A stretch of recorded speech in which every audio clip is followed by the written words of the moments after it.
este mensaje, quiero compartir con ustedes las 5 motivaciones que impulsaron al apóstol Pablo a vivir como un verdadero discípulo de Cristo. Primero, Pablo vivía con la conciencia de que un día estaría ante el tribunal de Cristo para dar cuentas de su vida, lo que lo motivaba a vivir para agradar a Dios. Segundo, creía firmemente en el poder del Evangelio para transformar vidas, llevándolo a compartirlo con pasión. Tercero, el amor de Cristo lo abrumaba y lo inspiraba a vivir una vida digna de ese amor. Cuarto, su profunda gratitud por el sacrificio de Jesús en la cruz lo movía a dedicarse al servicio de los demás.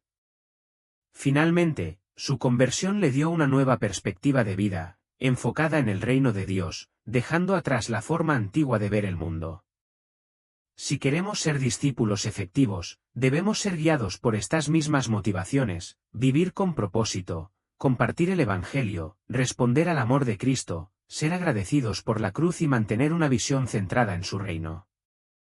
Pastor Miguel Núñez, su enseñanza sobre las motivaciones del apóstol Pablo fue profundamente inspiradora. La manera en que conectó cada motivación con nuestra vida cotidiana me ayudó a reflexionar sobre cómo puedo vivir como un verdadero discípulo de Cristo. Gracias por guiarnos con tanta claridad y pasión hacia una vida enfocada en el amor, el servicio y el reino de Dios. Que el Señor lo bendiga por compartir un mensaje tan poderoso y transformador. Buenos días. Me imagino que están despiertos. Ya José los encargó de despertarlos, me alegro. ¿Cómo durmieron? ¿Bien? ¿Tranquilos? ¿Descansaron? Bueno, esperamos que sí, un poco, dice alguien por ahí.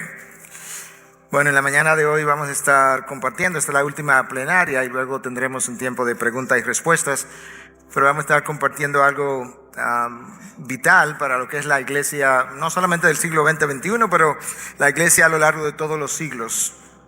Y en un momento introduzco mi tema de una forma más formal, pero creo que la iglesia de Cristo nunca ha estado en no necesidad de formar discípulos. Dicho de otra forma quizás mejor, la iglesia de Cristo siempre ha estado en necesidad de formar discípulos que vayan y formen otros discípulos, y de eso se trata en el día de hoy, las cosas que quisiéramos compartir. Pero antes que nada vamos a presentarnos delante de Dios una vez más y pedir su asistencia. Padre, gracias por la oportunidad que tú nos brindas en tu bondad de poder compartir tu palabra, y nosotros te pedimos que tú puedas asistir una vez más a quien habla de tal forma que él pueda entender otra vez y aún mejor mientras predica el pasaje que nosotros tenemos a la mano, y que cada uno de nosotros pueda como sentarse en tu aula de clase para que tú nos enseñes a todos. Realmente es como es. El Espíritu de verdad que nos guía a toda verdad, tú dijiste, mora en nosotros lo que somos tus hijos, y nosotros te pedimos a ti que a través de dicho Espíritu tú puedas iluminar nuestro entendimiento y que lo que aprendamos sirva para transformar nuestras vidas. Te lo pedimos en el nombre precioso de tu Hijo Jesús. Amén. Amén. Bueno, decía que en el primer día que tuve la oportunidad y el gozo de poder recibir de parte de Justin Burkholder un programa detallado describiendo cada uno de los temas que teníamos que abordar. Y ciertamente cuando vas a un lugar y no conoces el lugar, la audiencia, las iglesias, pues a veces te es difícil entender qué abordar, cómo hacerlo, qué decir, qué no decir. Pero de acuerdo a esa nota, esta es como la idea detrás del título. El título es Siendo y Haciendo Discípulos, y de acuerdo a la nota que yo recibí, esto es una buena parte de esa nota. El llamado de cada cristiano es ser y hacer discípulos. El Evangelio no es solamente un mensaje para recibir o qué recibir, sino que también es un mensaje para proclamar. Una vida centrada en el Evangelio rendirá todo al Evangelio y entregará a cada momento oportunidad y recurso a la misión de Dios. No sé si prestaron especial atención a esta última parte, pero yo creo que una vida centrada en el Evangelio, como lo acabamos de leer, que rinde todo al Evangelio y entrega a cada momento oportunidad y recurso a la misión de Dios, eso es la verdadera definición de un discípulo. o la definición de un verdadero discípulo. Nosotros sabemos que en el ministerio de nuestro Señor Jesucristo hubo muchos discípulos, pero también sabemos que no todos perseveraron, no todos permanecieron. Juan 6, versículo 66 dice que en ese momento, o a partir de ese momento, muchos de sus discípulos ya no siguieron con él. De manera que nosotros podemos llamarnos discípulos y no necesariamente ser un verdadero discípulo en la mente de nuestro Dios. Si nosotros lográramos producir discípulos, como esa definición que yo acabo de leer, que tiene una vida centrada en el Evangelio, que ha entregado todo al Evangelio y que entrega o ve cada momento oportunidad y recurso en términos o en función de la misión de Dios, si lográramos producir ese tipo de discípulos, yo creo que tenemos gran parte y quizás todo el problema resuelto. Y yo digo eso por algo que el Señor Jesús enseñó y que está registrado en Lucas 6:40. Todo discípulo, cuando es entrenado bien, es igual que su maestro. Entonces, si logramos producir buenos discípulos bíblicos, nosotros pudiéramos ver entonces que ellos se estarían reproduciendo en personas que tendrían características similares.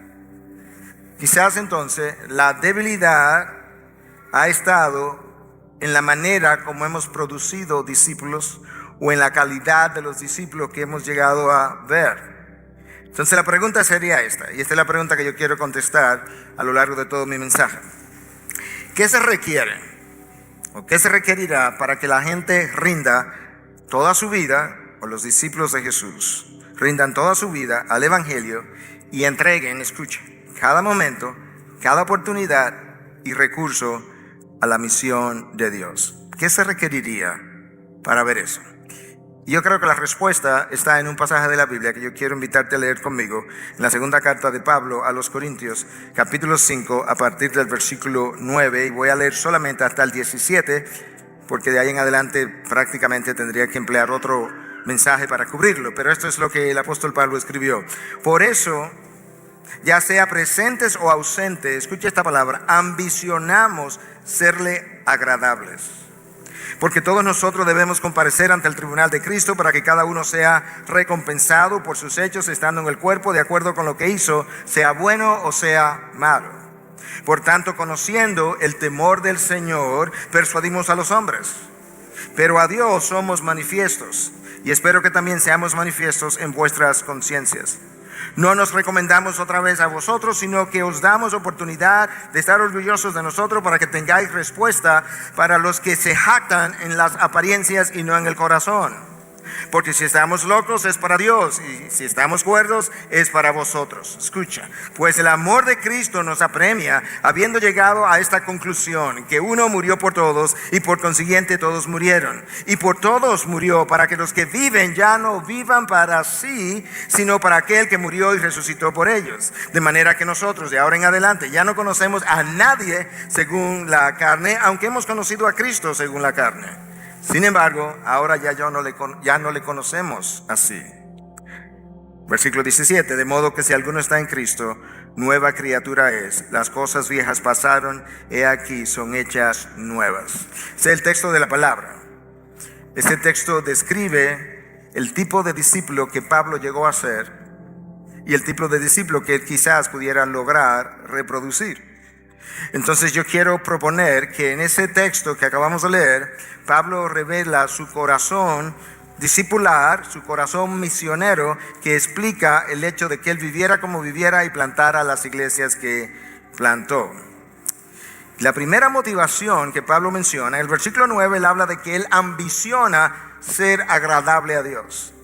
Los próximos versículos revelan de qué forma él quisiera agradar a ese Dios y revela cuáles son las motivaciones que a él lo han empujado en la dirección de la causa misionera.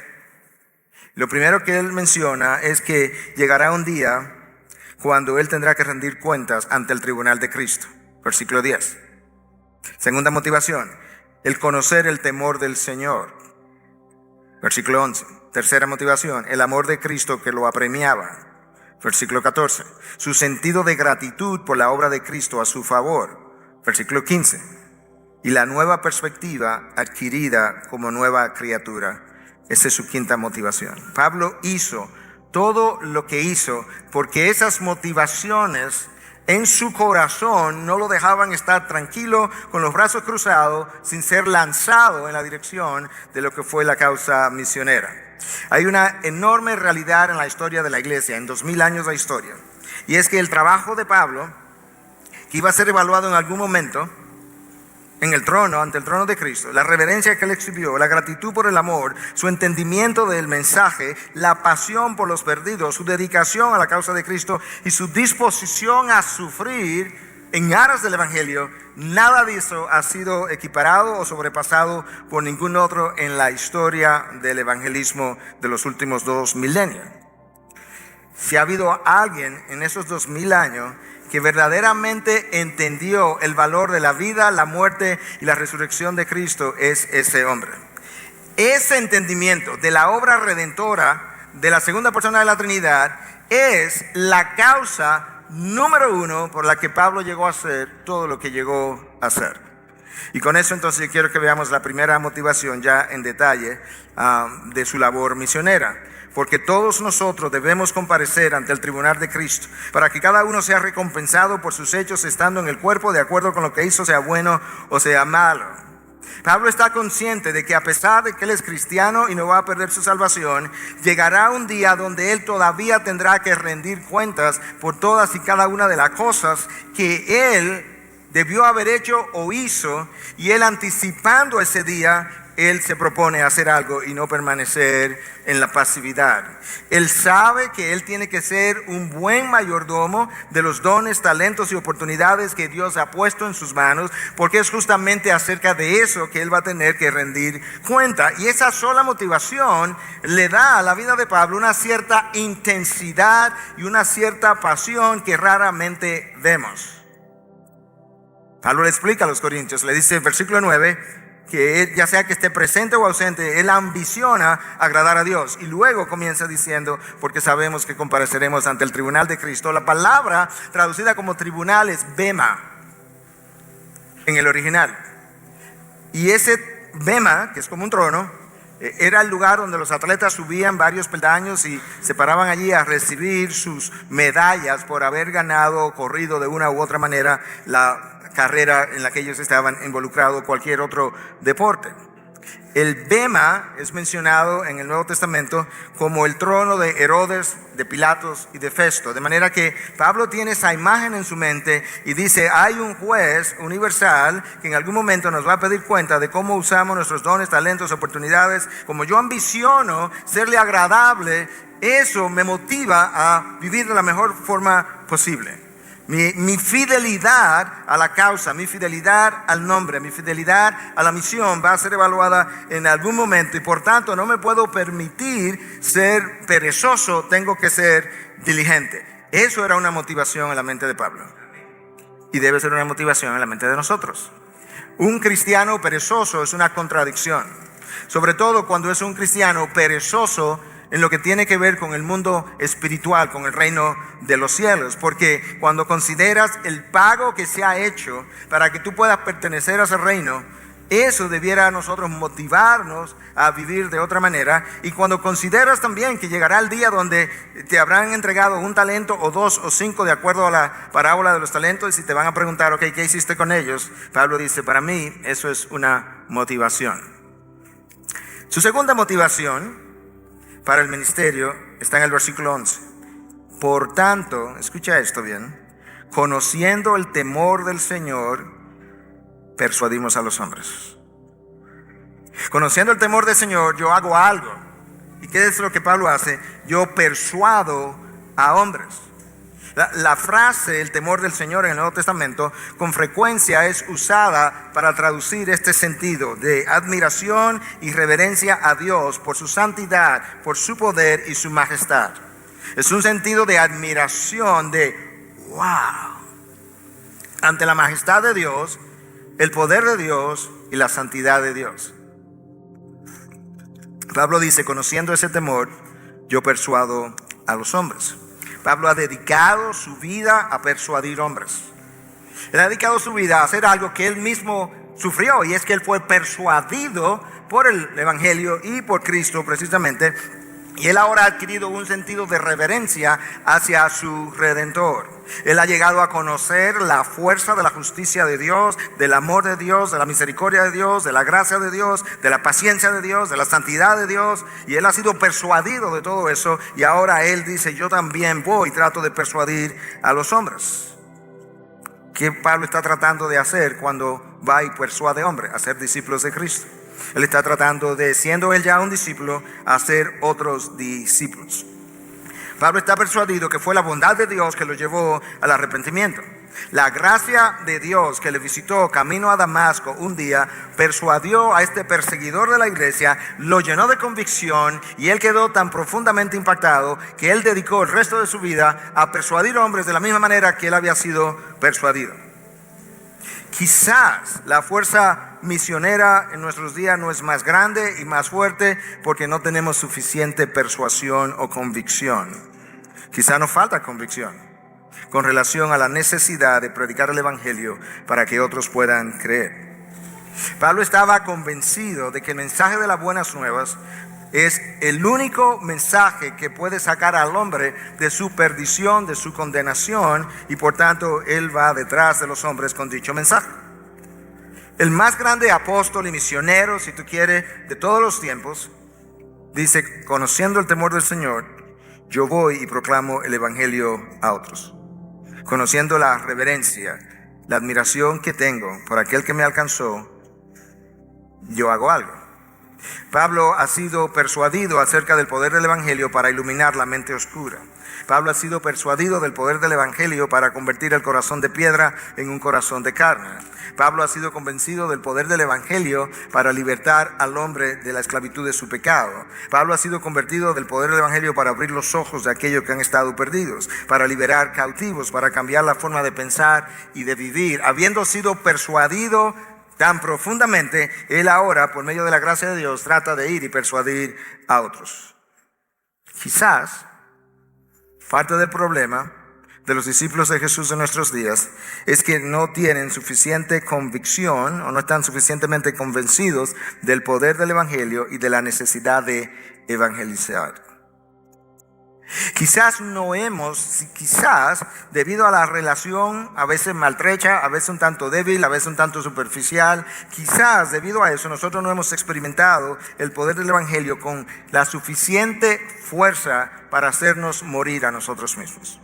No es que no tenga la fuerza, pero quizás que yo no la he experimentado justamente porque mi relación no ha sido lo suficientemente íntima y regular para que tal cosa se produzca. O tal vez nosotros nos sentimos cómodos porque ahora estamos seguros de que tenemos salvación y estamos tan centrados en nosotros que en realidad la suerte y el destino de otros humanos quizás no nos preocupa tanto.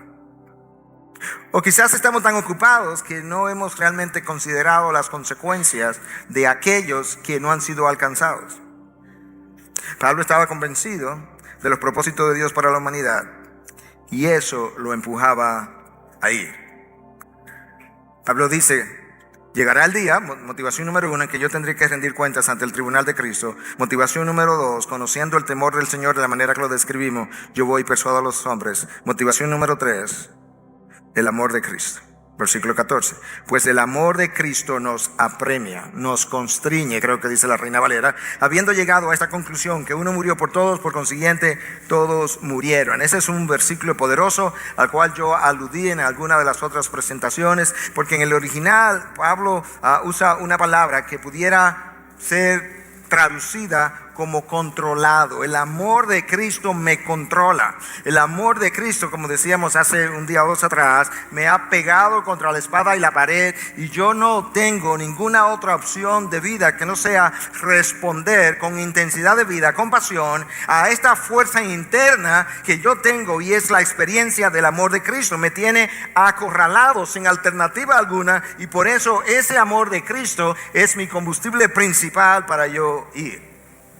Por eso Pablo habla como habla. Le escribe a los romanos y le dice en 1:14, tengo obligación tanto para con los griegos como para con los bárbaros, para con los sabios como para con los ignorantes. Pablo no dice, yo tengo un deseo de predicarle a los romanos y a los bárbaros. Yo tengo como una cosita interna que me gustaría alcanzarlos. tengo obligación. A los corintios le dice, ay de mí si no predico el evangelio. La experiencia de perdón de sus pecados que Pablo experimentó, la intensidad del amor de Cristo que perdonó esos pecados, fueron tal que Pablo se consideró un deudor de toda la humanidad. Yo tengo que predicarle a judíos, yo tengo que predicarle a bárbaros, yo tengo una deuda. ¿Cuál deuda, Pablo? Tú ni siquiera conoces a aquellos que no han sido alcanzados. No, yo tengo una deuda en el sentido de que por mí se ha pagado tanto, por mí se ha hecho tanto, es tan sublime, es tan excelso lo que se ha hecho por mí, que realmente si yo no hago eso, yo me considero en deuda con aquel que lo hizo por mí. Pablo vio el amor de Cristo al considerar que el inocente murió por el culpable, que el Rey de Gloria murió por aquellos que habían sido destituidos de su gloria. Pablo experimentó el amor de Cristo al considerar que el santo murió por el malvado.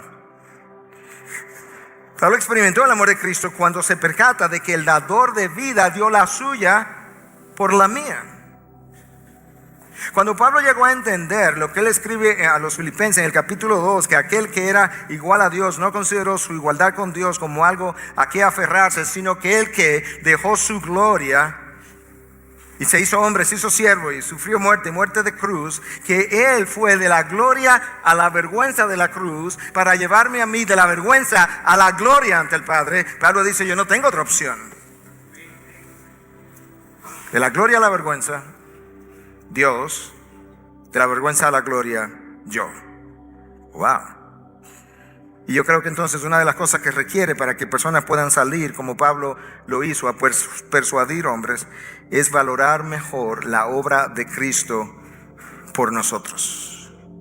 Yo creo que nosotros hemos oído tanto acerca de la cruz, tanto acerca de su muerte, tanto acerca de su resurrección, que nosotros hemos trivializado la muerte de Cristo. Yo creo que nosotros hemos minimizado la cruz. Yo creo que hemos incluso menospreciado lo que Él hizo por nosotros, hasta el punto que en ocasiones hemos escuchado hijos de Dios decir, bueno, pero que yo no tengo que llegar hasta ahí, para mí eso es como demasiado, yo no creo que sea necesario llegar hasta ahí.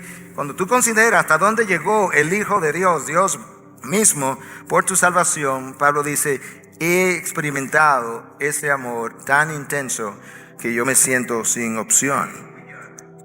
Hemos escuchado el mensaje del evangelio tantas veces que lamentablemente ya como que no nos cambia. No nos impresiona que Dios bajó, se encarnó, fue a la cruz, como que no nos sigue impresionando. No nos mueve.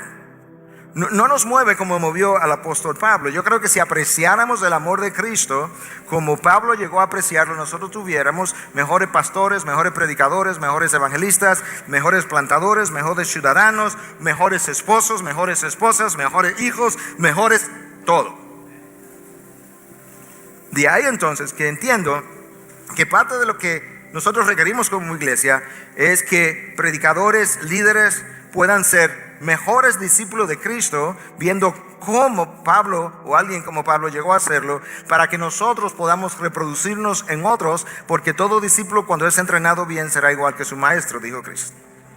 Nosotros no valoramos el sacrificio de Cristo lo suficiente, pero tampoco le amamos lo suficiente. Y alguien pudiera preguntar, pastor, ¿pero por qué usted dice eso? Bueno, porque Cristo dijo, si me amáis, obedeced mis mandamientos. Hasta ahí va muy bien, pero luego yo tengo un mandamiento que dice, id y haced discípulos de todas las naciones, bautizarlos en nombre del Padre, del Hijo y del Espíritu Santo, y enseñarle a obedecer todas las cosas. Y yo estaré con vosotros hasta el final del mundo. Eso es un mandato.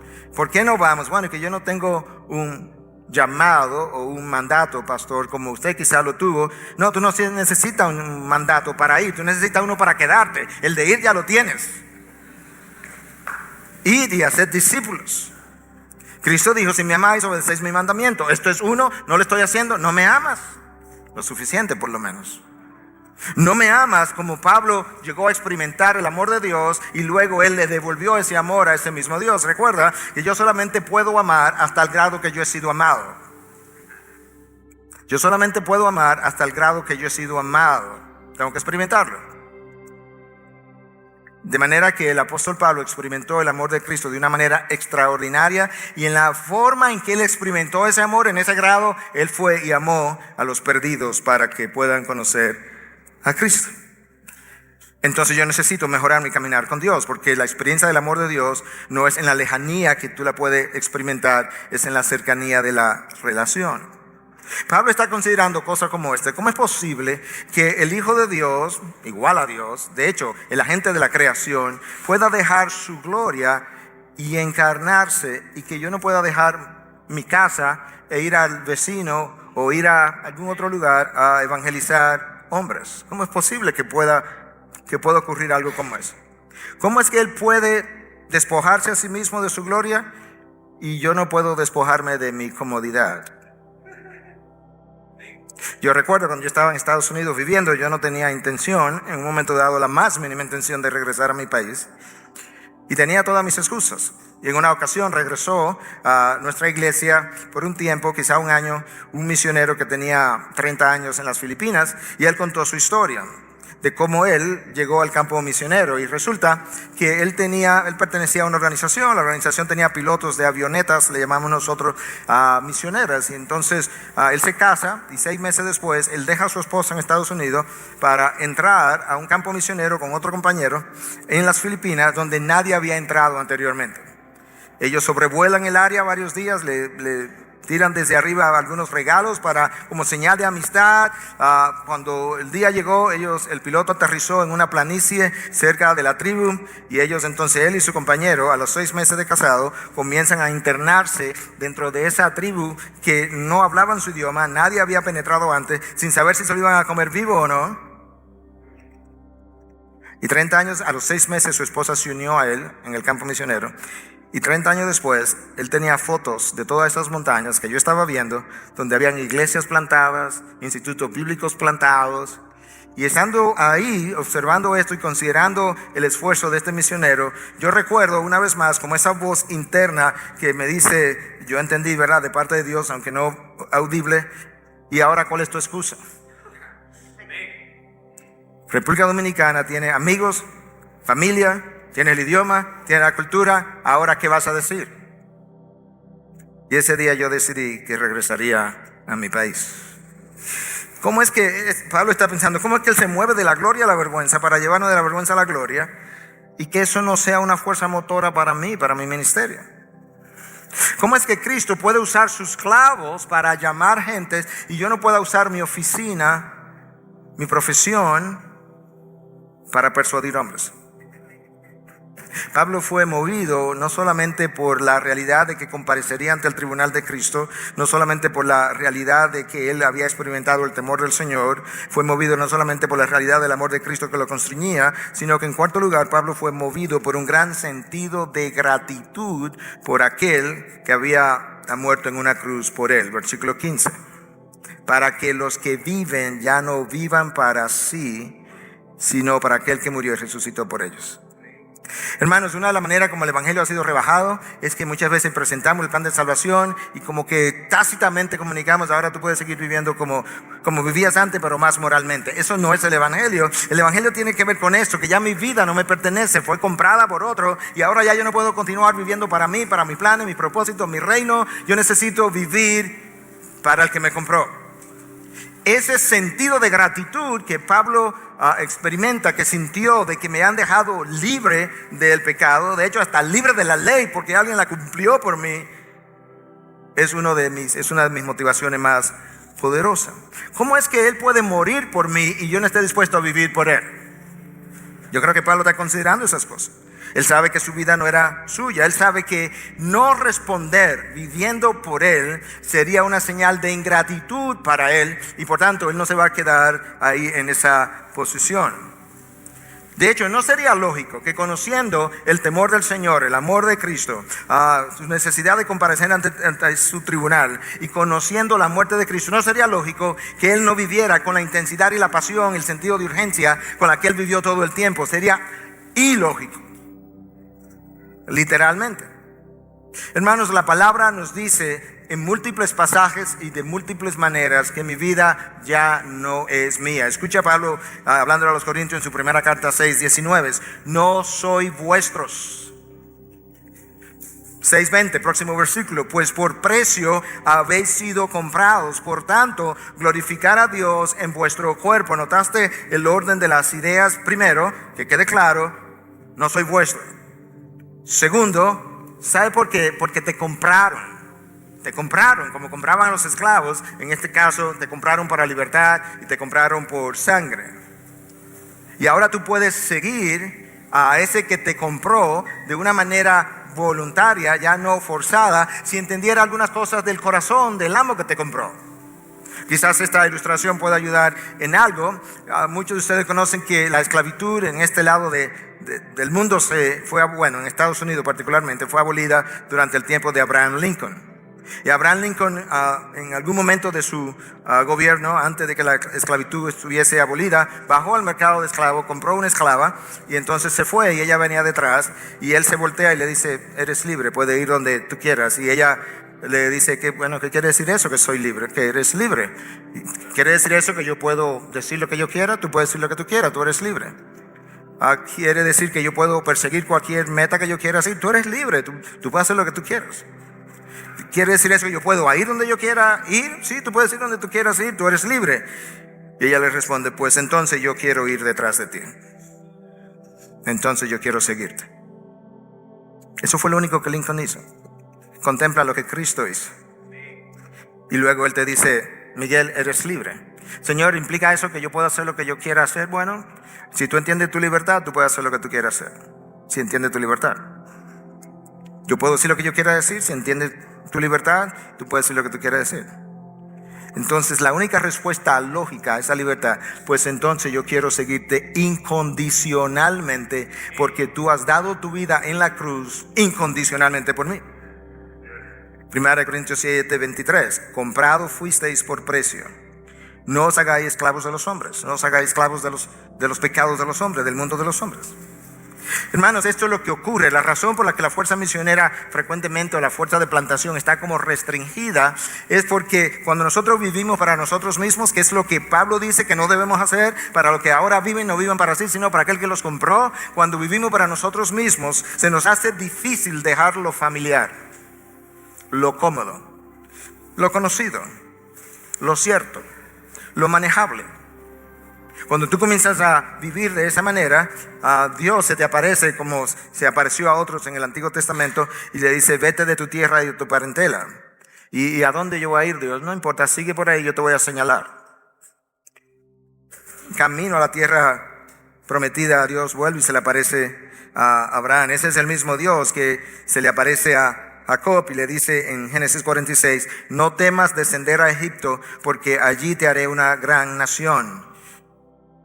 Dios, pero si tú eres todopoderoso, ¿por qué no me haces una gran nación aquí? No, porque es allí. ¿Pero por qué allí, Dios? Porque allí está mi propósito, y donde tú tienes que ir es donde mi propósito está. El lugar más seguro para tú estar no es en la comodidad y en la protección y en la seguridad de lo que tú entiendes como seguro, sino en el centro de la voluntad de Dios.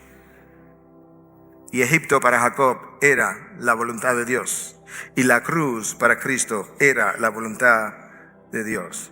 Lo familiar muchas veces nos dificulta el trabajo.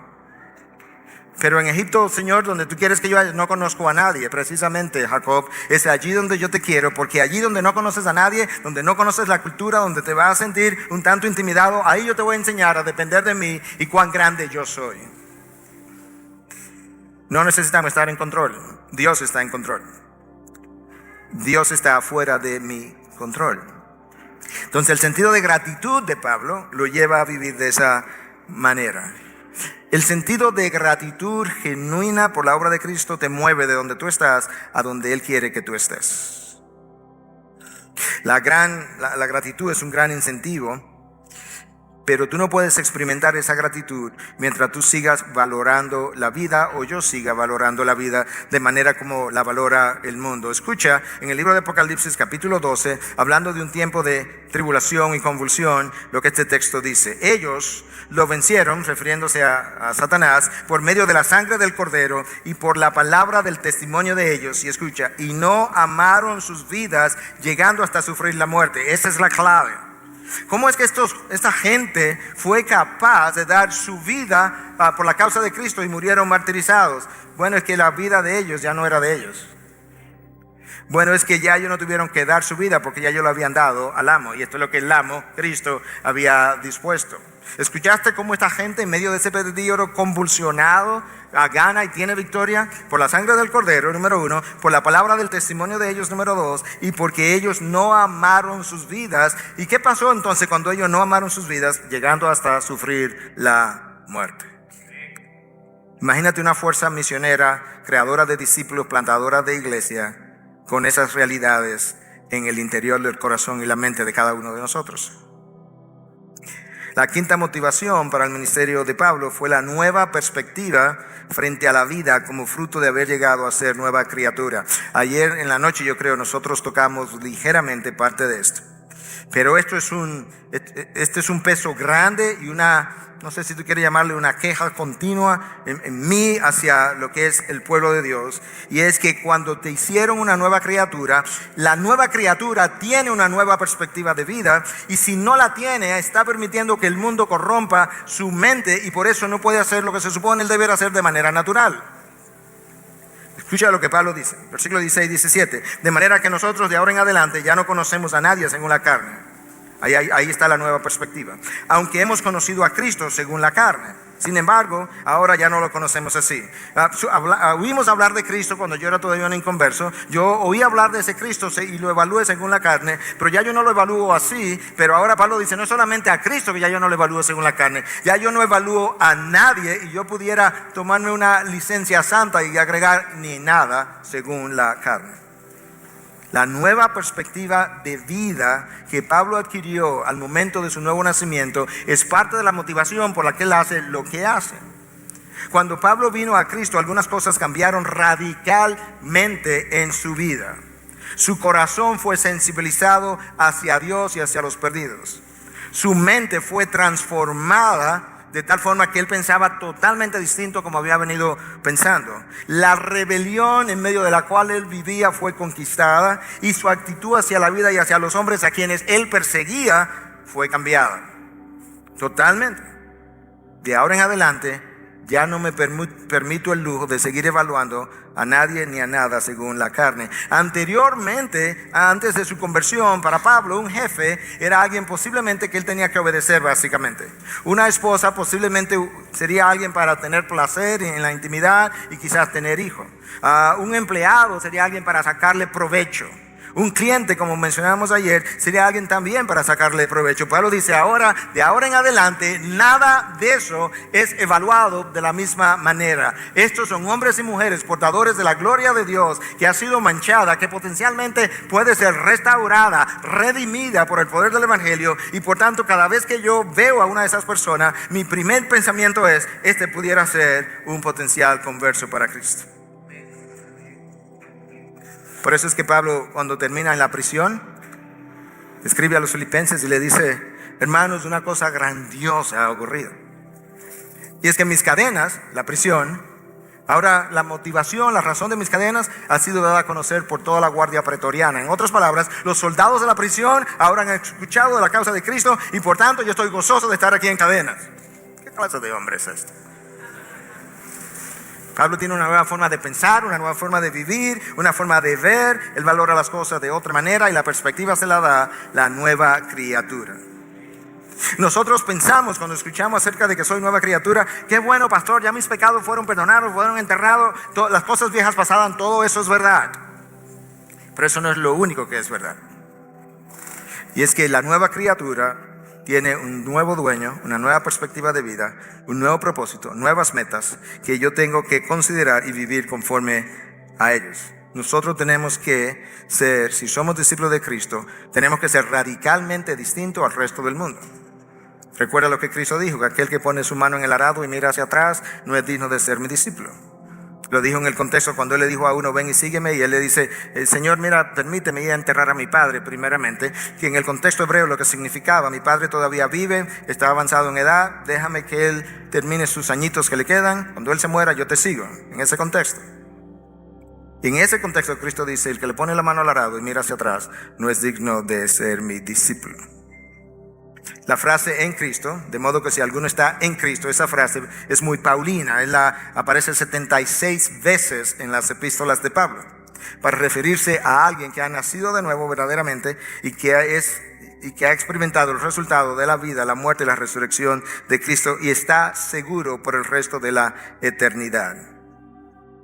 Entonces, a veces vemos con frecuencia personas que han sido alcanzados por el Evangelio, pero no viven el Evangelio. La vida de Pablo es una evidencia de cómo luce una vida totalmente transformada por el Evangelio. Ahora, lo que a Pablo, bajo su nueva perspectiva de vida, lo que a Pablo le da prestigio, lo que a Pablo le da seguridad, significado, sentido de importancia, no tiene nada que ver con lo que a él le daba sentido, significado, propósito en su vida anterior. Y es por eso que él le escribe a los filipenses y dice, ¿sabes qué? Yo antes me enorgullecía que yo era de la tribu de Benjamín, basura. De que yo había sido circuncidado al 8º día, lo que implica que yo he cumplido la ley. Mira, yo era un niñito de 8 años y ya estaba cumpliendo la ley, basura. Yo era un fariseo de fariseo, basura. Y entonces agrega, y aún más, yo estimo como pérdida todas las cosas en vista del incomparable valor de conocer a Cristo Jesús mi Señor, por quien lo he perdido todo y lo considero como basura a fin de ganar a Cristo. Wow. Mi profesión de médico, basura. Mis finanzas, basura. El bienestar de Estados Unidos, basura. Pastor, pero usted no prefiere tener dinero a no tener dinero, todo el mundo. Pero usted no prefiere vivir seguro con inseguridad, todo el mundo.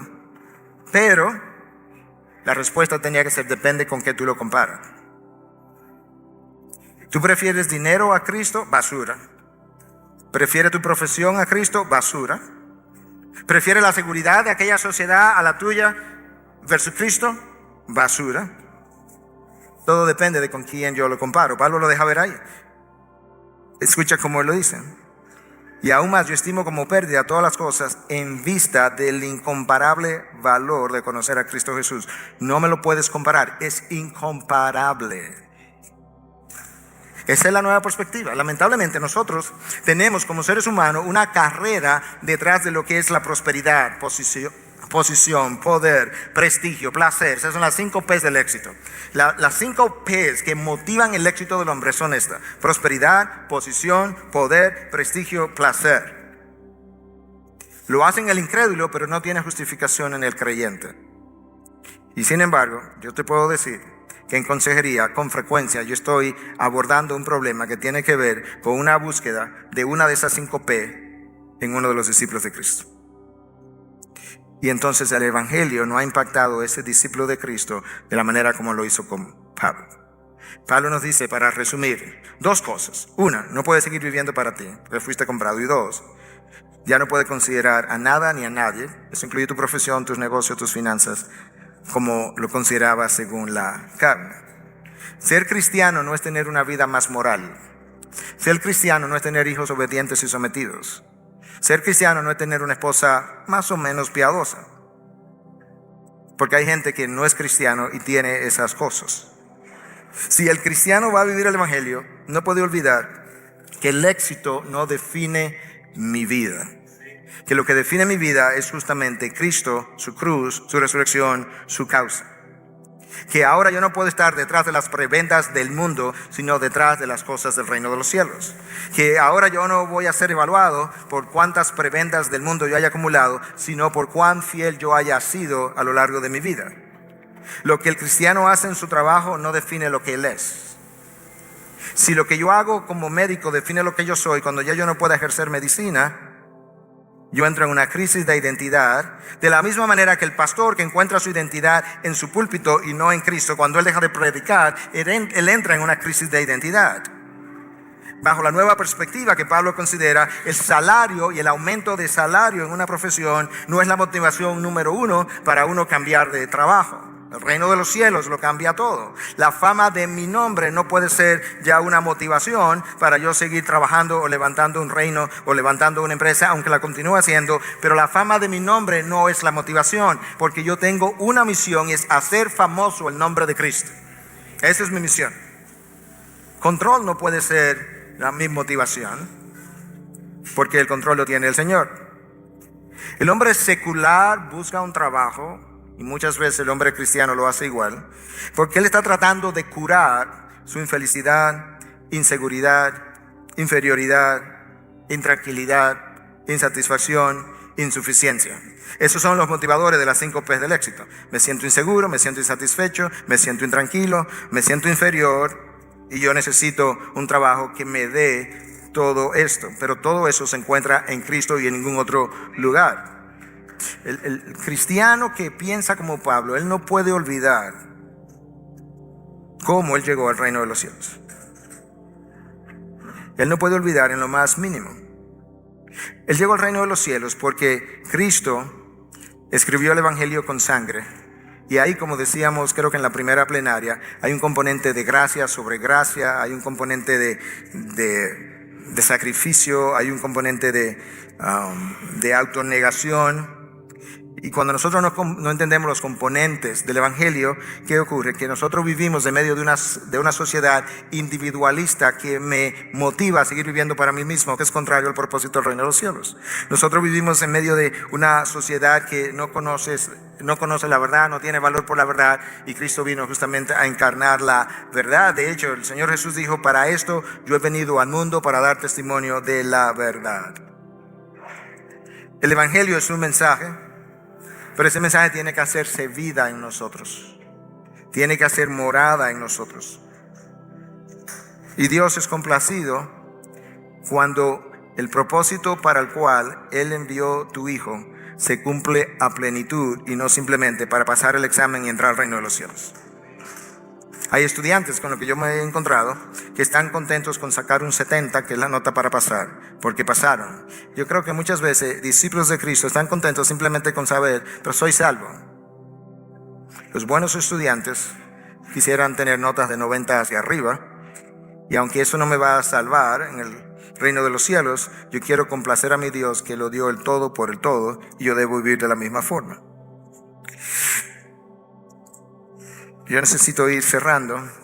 Quizás cierre con una historia real que yo he usado en varias ocasiones, pero yo creo que esta historia realmente me dice cómo luce un discípulo, y me dice también que un discípulo de esta naturaleza tiene un mejor chance de reproducirse en otros con cualidades similares, una vez más, porque todo discípulo, cuando es entrenado bien, será igual como su maestro. Esta es la historia. Se cuenta de un pastor africano que había estado predicando el evangelio en una región donde estaba prohibido, y que él fue condenado a la muerte. Y después de haber sido condenado a la muerte, él se entera en un día particular que eso iba a ocurrir el día siguiente. Él escribe una carta y deja esa carta ahí para que se lea quizá póstumamente. Y esta es la carta. Soy parte de la comunidad de los que no se avergüenzan. Nota como él no dice: soy parte de la iglesia simplemente, sino de los que no se avergüenzan, haciéndonos notar que quizá algunos sí se avergüenzan. Tengo poder del Espíritu Santo. Mi suerte ha sido determinada. Yo he cruzado la línea. La decisión ha sido tomada. Soy uno de sus discípulos. No voy a mirar atrás o pausar o detenerme o devolverme o quedarme quieto. Mi pasado ha sido redimido, mi presente tiene sentido y mi futuro está seguro. Ya yo he terminado y no quiero saber nada de vivir a medias, de ambular por las aceras. No quiero saber de sueños pequeños, rodillas suaves, visiones tímidas, de hablar mundano, de dar poco y de metas pequeñas. Yo no necesito prominencia, prosperidad, posición, promoción, aprobación o popularidad. No necesito tener la razón, ser el primero, ser lo máximo, ser reconocido, ser honrado, ser estimado o recompensado. Ahora vivo en su presencia, confío en la fe, amo con paciencia, soy levantado por la oración y vivo con poder. Mi rostro ha sido fijado en una sola dirección. Mi caminar es rápido, mi meta es el cielo, mi camino es estrecho, la carretera es rústica, mis compañeros son pocos, mi guía es confiable y mi misión es clara. No puedo ser comprado, desacreditado, desviado, seducido, devuelto, diluido o retrasado. No pestañearé frente al sacrificio, o no dudaré en la presencia de la adversidad, no negociaré en la mesa de mis enemigos, ni consideraré la popularidad, ni daré vueltas en medio de la mediocridad. No me rendiré, no callaré, no pausaré, ni me cansaré hasta que haya predicado, orado, pagado, acumulado para la causa de Cristo. Soy un discípulo de Jesús. Esa es la razón. Tengo que seguir hasta que Él venga, dar hasta que me caiga, predicar hasta que todos conozcan y trabajar hasta que Él pare. Y cuando Él venga a recoger a los suyos, Él no tendrá ningún problema en reconocerme. Mis colores serán claramente visibles. Wow. ¿Te imaginas si nosotros tuviéramos esa perspectiva de vida? Lo que se requiere es poder haber aquilatado el valor de la vida, la muerte y la resurrección de Cristo. Y poder entonces entender cosas que Pablo entendió. Número 1, llegará el día en que yo tengo que rendir cuentas de todo cuanto hice, sea bueno o sea malo. Número 2, nosotros tenemos que haber adquirido un temor reverente por el Señor. Número 3, nosotros necesitamos experimentar el amor de Cristo hasta que nos constriña. Número 4, yo necesito un sentido de gratitud por todo lo que la cruz representa. Y número 5, yo tengo que reconocer que a partir de mi conversión debe haber una nueva perspectiva de vida que evalúa a todos los hombres y a todas las oportunidades del mundo, ya no según la carne, sino según la cosmovisión del reino de los cielos.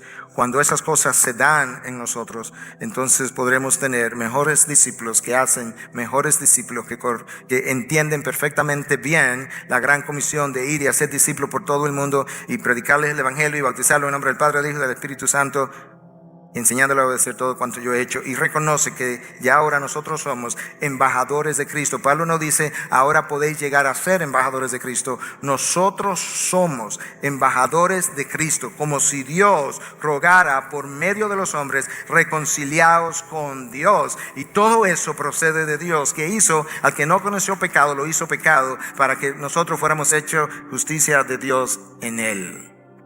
Wow. Esa es la estrategia de la Gran Comisión. Una mejor comprensión de la obra de Cristo a favor de nosotros.